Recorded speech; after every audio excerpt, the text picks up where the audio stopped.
Joe, very good to have you on the programme once again. Can you tell me, how happy are you with the results you've just posted? And then we'll talk about the restructuring. Good morning, Anna.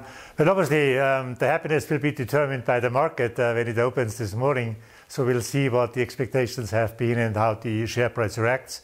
As the CEO of the company, I'm really proud of my team, because if you look at a top-line growth on bookings have been up 21% year over year on a comparable base. That's definitely a landmark number in these days. So I'm very happy what I see on the bookings. We delivered to expectations on revenues, and the industrial margin has actually been slightly up as to what we have seen based on the expectations. So I think it was a good quarter. It was an uneventful quarter. I believe actually it was a perfect quarter to start and announce a further development of our entrepreneurial concept, because if you do your operations well, it's always credible if you lay out the future Siemens, and that's exactly what we are going to do today. OK, and I will get to that in a moment, but just one more question on the numbers you've just reported. They show a deep slump at the division that makes gas turbines. Is more action required in that part of the business? Are you looking to get out of that part of the business? Well, it's actually true. If you look even at the revenue numbers one level below on a division level, you can see that basically every division in the industrial space, including healthcare, has growing, and in most cases even outperforming our competitors. What we did see also, though, was a 16% slump in revenues on the power generation business, which is mostly fossil and obviously having a structural challenge going forward. We are in the middle of right-sizing the business, and we are also in the middle of looking into the way we can build a trustful and fruitful relationship with our customers, be their partner, but yet save and preserve our economic interest for our shareholders. So you've announced some big plans, streamlining the operations at your company. Just 3 units. I think when you took over, there were 18 divisions at Siemens, and now there'll be just 3, Joe. What will be the key measure of success for this restructuring as to whether it's proved worthwhile?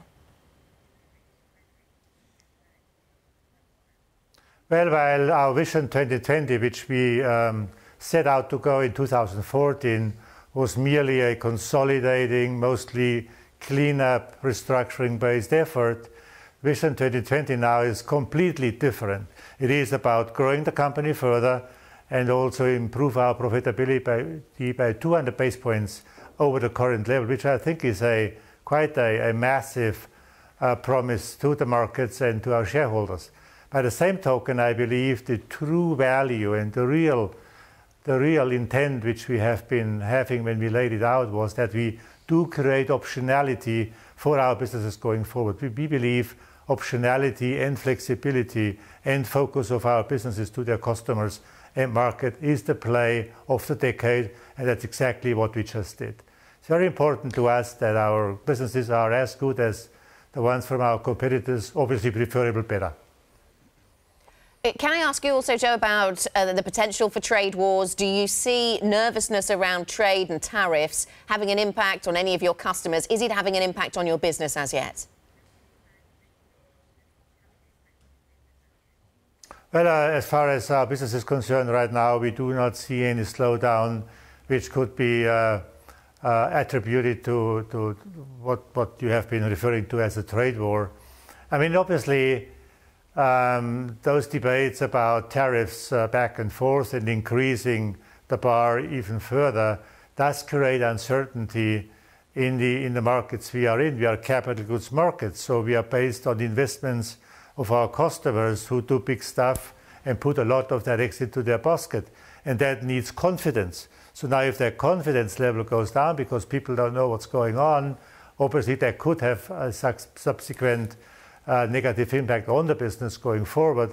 But you know what? I'm really trustful that at the end of the day, reasonable people will prevail in continuing what had actually made the world a better place, and that's free and fair trade and a scenario and a playing field where the best team is winning because it offers productivity, innovation, and customer value. OK, thank you very much for your time this morning, Joe. We appreciate it. Joe Kaeser, the CEO of Siemens, unveiling the company's earnings and a restructuring programme that takes the business down to 3 units.